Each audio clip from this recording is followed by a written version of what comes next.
Hello guys, இன்றைக்கி possessive pronoun அப்படின்னா என்னன்னு தெரிஞ்சுக்கலாம். A possessive pronoun shows ownership or possession. It tells who owns something. ஒரு ஓனர்ஷிப்பை பற்றி பேசுகிறது தான் possessive pronoun.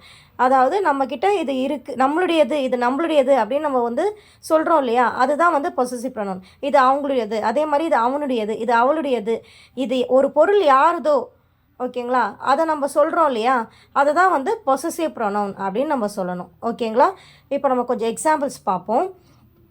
This pen is mine, இது என்னுடைய பேனா. ஓகேங்களா, தட் பேக் இஸ் யுவர்ஸ், அந்த பைகள் உன்னுடையது. திஸ் புக் இஸ், அந்த புத்தகம் அவனுடையது. திஸ் ட்ரெஸ் இஸ் ஹர்ஸ், இந்த உடை அவளுடையது. த டாக் வேக்ட் இட்ஸ் டெயில், நாய் தன் வாலை, அதோட வாழை ஆட்டுச்சு இல்லையா, அதனால் நான் த டாக் வேக்ட் இட்ஸ் டெயில். ஓகேவா, த விக்ட்ரி இஸ் ஹாஸ், அந்த வெற்றி நமக்கு அப்படின்னு சொல்கிறோம்.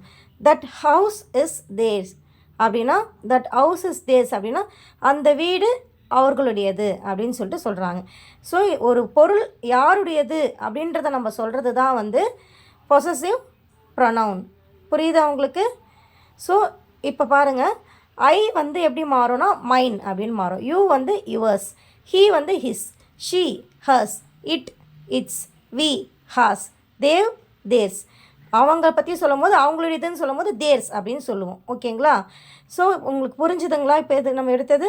ஸோ இதுதான் பொசசிவ் ப்ரொனவுன். ஓகேங்களா, என்னுடைய வீடியோஸ் உங்களுக்கு பிடிச்சிருந்தா லைக் பண்ணுங்கள், ஷேர் பண்ணுங்கள், கமெண்ட் பண்ணுங்கள், மறக்காமல் சப்ஸ்கிரைப் பண்ணி வச்சுக்கோங்க.